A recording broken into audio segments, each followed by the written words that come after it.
Welcome to the Gentleman's Guide to Vampires. Now, you know that this channel has focused a great deal on Vampire the Masquerade. We even spent some time looking at Vampire the Requiem, and further to that, we have spent a great deal of time in the trenches of Curseborn, a game for which I have a huge amount of affection. And then recently we looked at What's Past is Portents, a vampire video game. You can look at all of those videos. But this video is about a different kind of vampire game. One I did not anticipate, one that is certainly innovative. It seems to be handling vampires in a way wholly different to how I've seen them presented in other RPGs. And it's called May I Enter?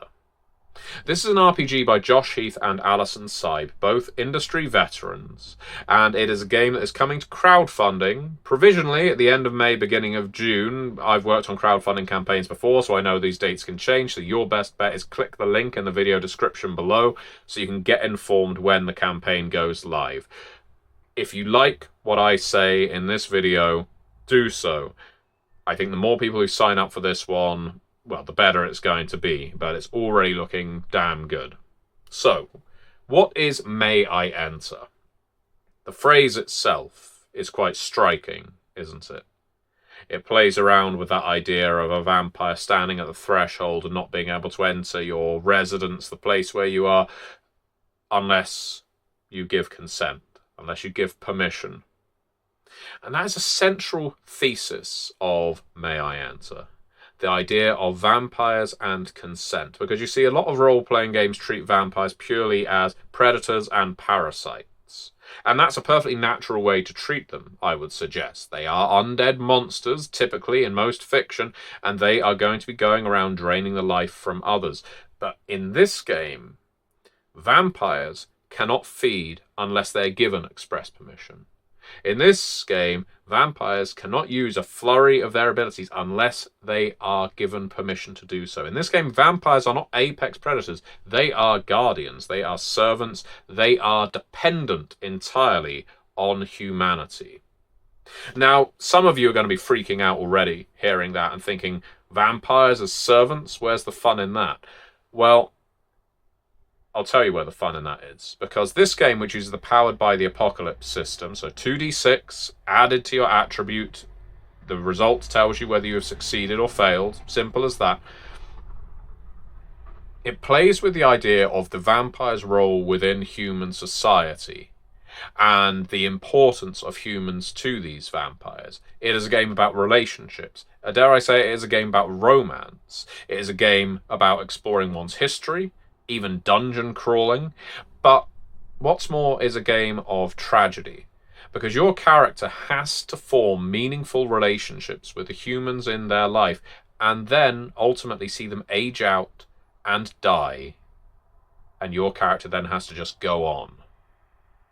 It has a history to it. In this game, the vampires warred with each other sometime around the fall of Troy, at least apocryphally, and it was at that time that the vampires became bound to humanity and bound to this question, may I enter, much as may I feed? May I use my powers upon you? Because vampires realized that they were being hunted, or they were predators, they were monstrous. There was at least a vocal enough contingent that said, no, this is not how things are going to go. There are sufficient monsters in this game that do prey upon humanity, that do play the role of nightmares. And the vampires realize, no, we need this mortal stock. And maybe there was a pragmatism that drove them at first to have to form this bond with certain humans. But as time has passed, it has become more natural. It has become a bond of guardianship, of being wardens, of becoming lovers, becoming family, becoming friends to the humans in their lives, to the point that vampires in this game become more powerful the more of these contacts, the more of these associations, the more privileges they have access to. So this isn't a game where you are going to be manipulating, compelling consent out of people, because of course if you've done that, it isn't consent, and the game goes into that. Rather, it is a game where you will form natural relationships, tight, close, meaningful relationships with people who are incredibly vulnerable compared to yourself, so that you can become, well, a monster. And that's a really interesting paradox, I think, because while you may not be able to feed without consent, you could certainly ruin the lives of those around you by being a vampire, by attracting other creatures, other beasts, other critters to the mortals in your life just through your existence. But you want to exist too. You want to love, you want to live, and you're only going to be able to do this by finding these mortal relationships, by forming them. And the only way you can form them is, well, the simplest way is through service. You know that this family has been targeted by this kind of monster, this kind of sorcerer, let's say, or fey creature. You intervene. Not because you necessarily want something in return, but because you know, through the tradition of your vampire kind, that this is the way the relationship works. It's worked this way for millennia now. But there are, of course, vampires who oppose this kind of system. They're called originalists. They are the great threat from within in this game that want things to return to the way they once were, where vampires can be unmitigated predators, manipulators, and feed without remorse or regard for their characters' victims.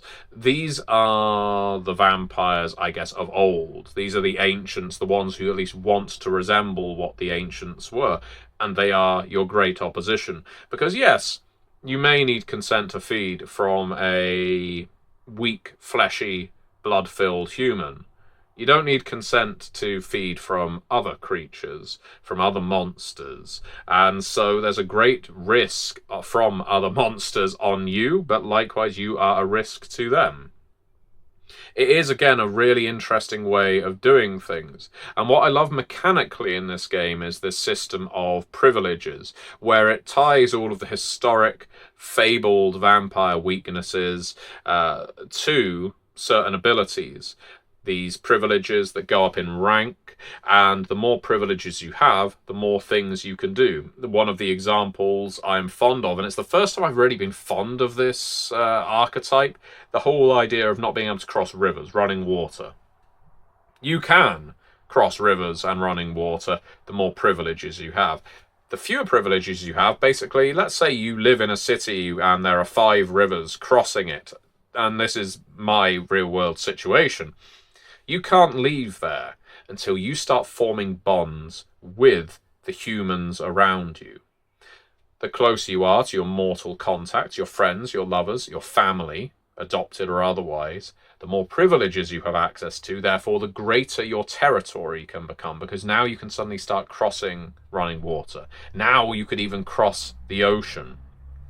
This is a really interesting way of basically saying human life fuels vampires, as has always been the case in mythology.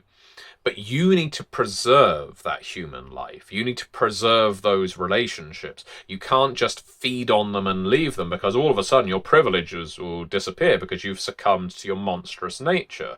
You need to safeguard the people who are, well, protecting you, fueling you in a sense. And yeah, you can feed from them if they allow it. Absolutely.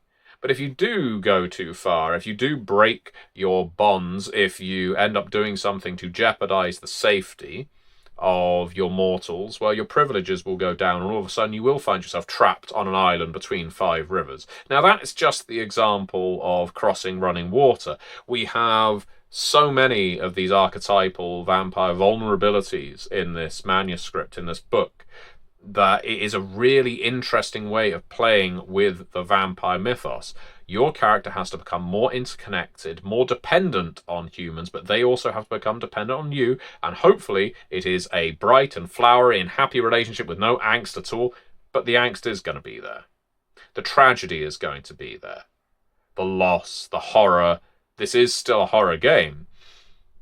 So what will you sacrifice to maintain the relationships you have so that you keep the power that you have? It situates the vampire in a social context that I've not seen. But from a Vampire the Masquerade perspective, it is almost like you are focusing on the herd, the contacts, and the allies as the central part of the game. It's your relationship with these mortals that is going to give you power. And so every mortal is going to have a name, and everyone's going to have a different level of significance to you because they will power certain privileges that you have. I am really fascinated with this. I think this is a really interesting way of doing it. And now you can, of course, till this material and apply it to other games. But as written, I think May I Enter is a great game to stand alone. I ran it and really enjoyed it. And really enjoyed seeing the players get accustomed with that system of privileges, get accustomed to how vampires actually operate within this world. It's a really interesting way of doing things. I know I keep saying it, but it's true. And the game isn't just about that. So although it uses Powered by the Apocalypse, and so it's going to have certain reminiscent traits of other games that are predominantly based on social interaction, feuding, intimidation, and so on.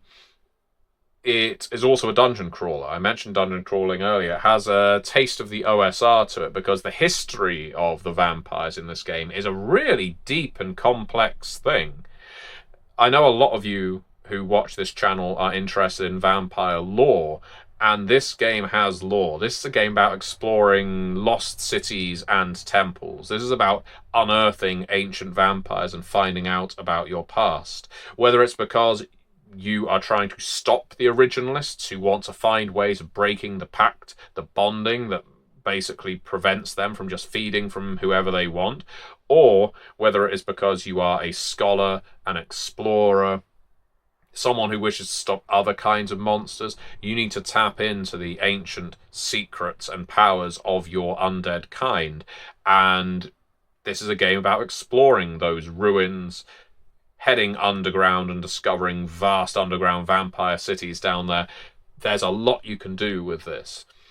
There's a whole range of antagonists as well, whether you want to go for hunters or more sorceress types and other such monsters, everything from will-o'-the-wisps and ghosts and so forth, minor all the way through to major. This game has everything you need for opposition. So it isn't just about interacting with mortals, though that is a very important part. It is also about being a monster, interacting with monsters, and likely being at the lower end of the pecking order as far as some of these apex predators are concerned. They might be looking at you and thinking, you shackled yourself to them, to those weak creatures that should be your feeding stock. What did you have to gain from doing so? To which you can respond, my humanity. I have purpose, I have love, I have life, even though I am not alive. But what you see as weakness, I see as strength. It provides a really interesting poetry to the game. And yeah, I'm really interested to see where this goes. Where May I Enter leads from here. I hope it does spectacularly well, because it's been quite inspiring to read it and to run it.